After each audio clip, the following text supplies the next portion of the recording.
Every single morning, millions of people reach for their Nescafe, without knowing the incredible journey that brought those granules to their cup. What you're about to discover will completely change how you see that simple jar on your shelf. Behind every scoop lies a global operation involving over 100,000 farmers, 13 million bags of coffee beans, and 24 factories working in perfect coordination. The process that transforms a tiny red cherry growing on a distant farm into the instant coffee in your kitchen is far more complex and fascinating than you could ever imagine. The timing of a single harvest decision affects millions of coffee cups worldwide. Picture this. On farms scattered across Brazil and Vietnam, coffee plants begin their annual cycle as delicate white flowers that bloom for just a few days. These fragrant blossoms appear in clusters along the branches, creating a brief but beautiful display before they start their transformation. Over the next 6 to 9 months, these flowers develop into vibrant red cherries, each one containing the precious beans that will eventually become Nescafe instant coffee. Farmers faced a critical window where timing means everything. Harvest too early, and the beans lack the complex flavors that coffee drinkers expect.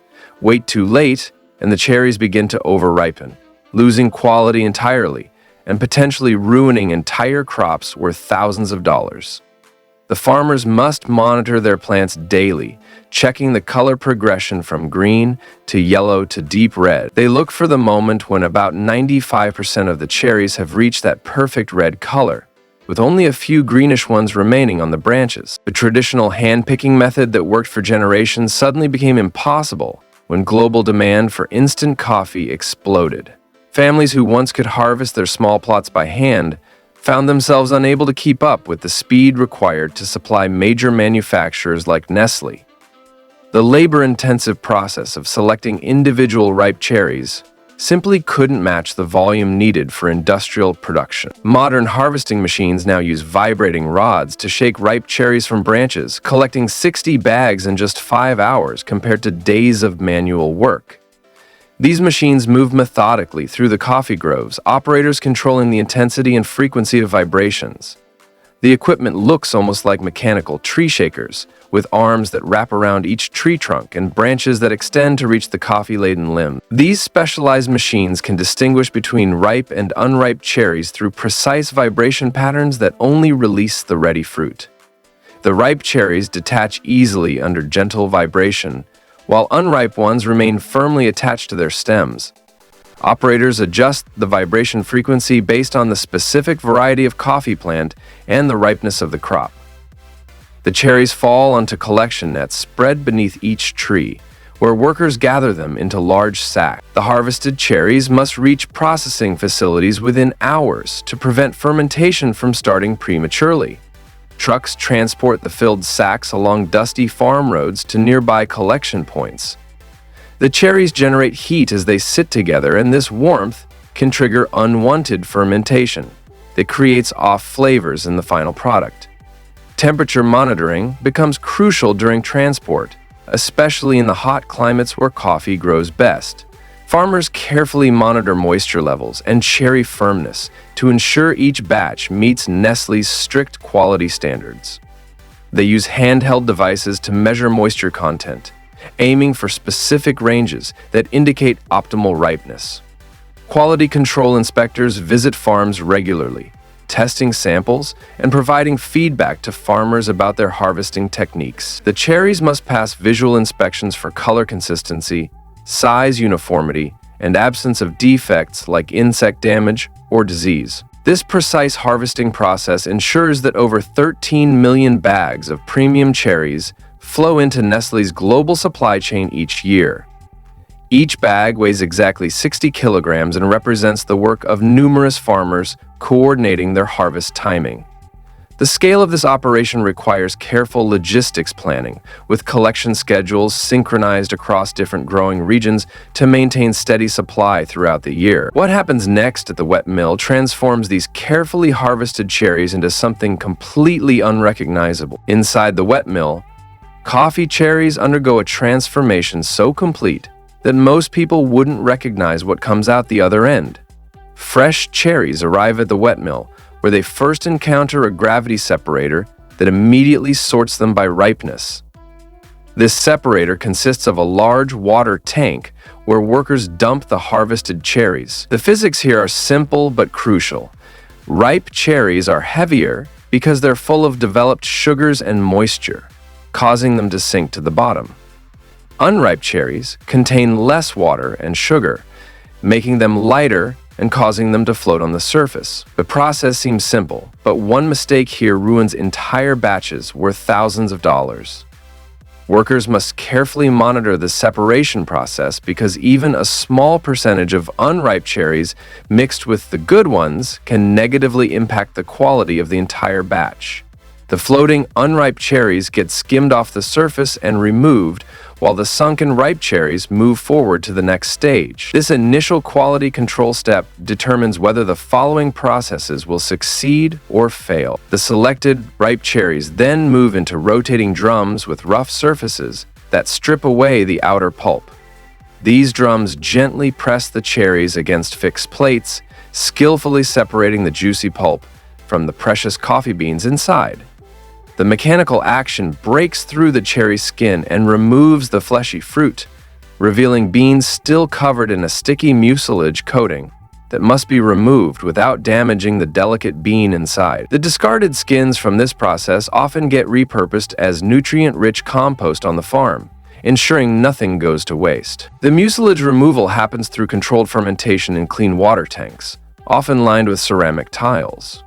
Workers place the depulped beans into these fermentation tanks, where naturally occurring enzymes begin breaking down the sticky coating.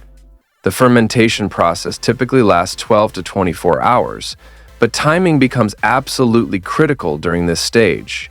The tanks maintain specific water levels and temperatures that promote the right kind of bacterial activity. Farmers test the mucilage by hand, feeling for the exact moment when it has softened enough for washing but hasn't over-fermented. They reach into the tanks and rub the beans between their fingers, checking the texture of the mucilage coating.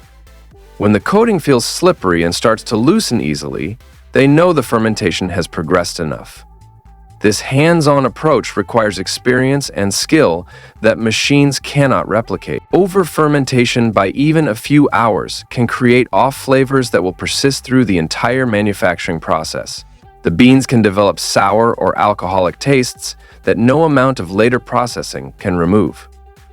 Workers must balance the fermentation carefully to ensure the mucilage softens enough for removal without creating these unwanted flavors. Once the timing is right, they add fresh water to the fermentation tank and stir the beans vigorously with long wooden tools to scrub away the sticky residue. The washing process repeats until the water runs clear, indicating that the mucilage has been effectively removed. Workers can see the water turning murky as the sticky residue loosens, providing a visual confirmation that the process is working.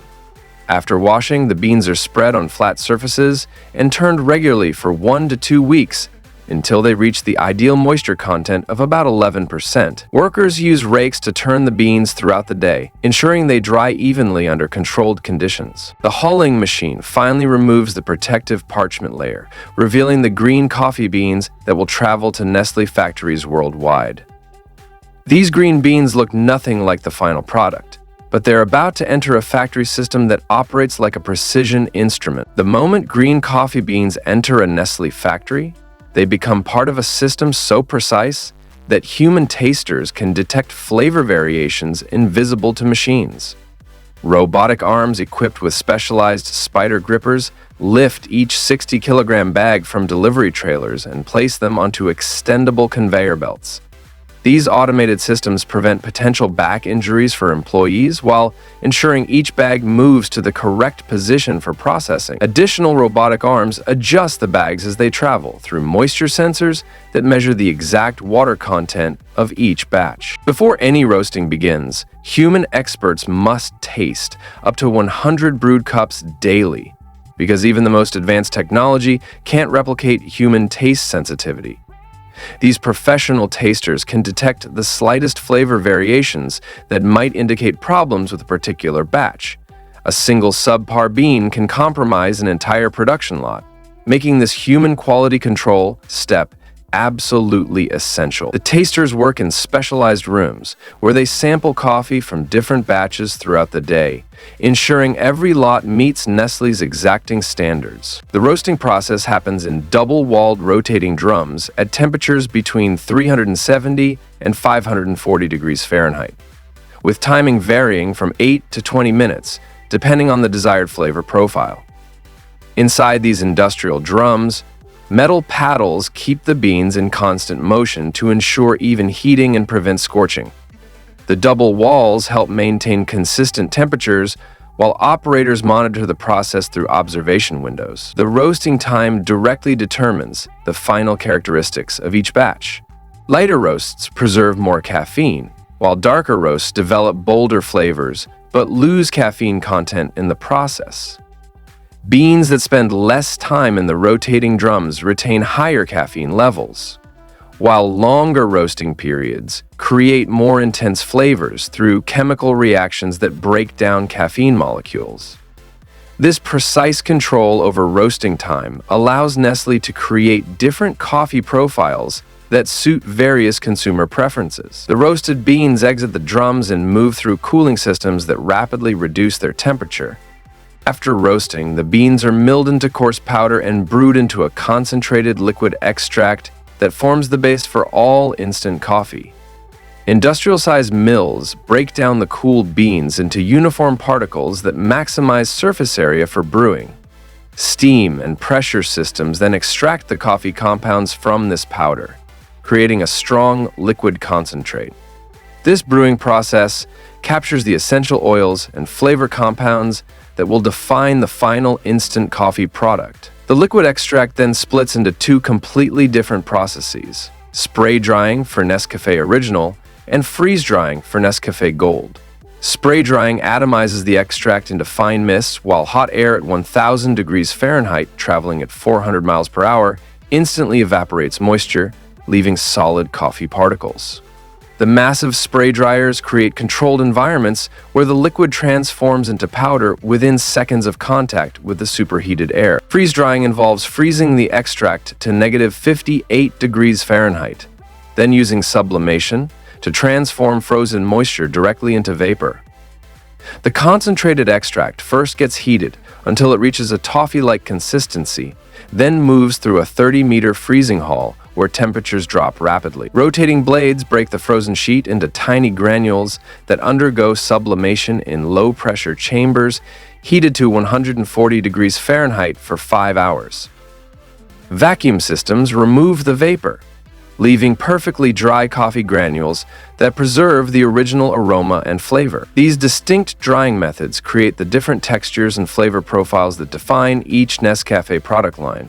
But the final step determines whether all this precision reaches your cup intact. After months of careful processing, the success of the entire operation depends on the final packaging steps that happen in mere seconds.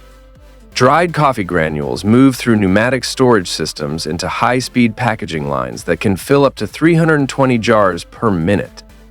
The automated filling machines precisely measure each portion, while vibrating systems ensure the granules settle evenly in every container. The airtight sealing process must happen perfectly every time, because even microscopic air leaks will degrade the coffee's flavor and aroma over time.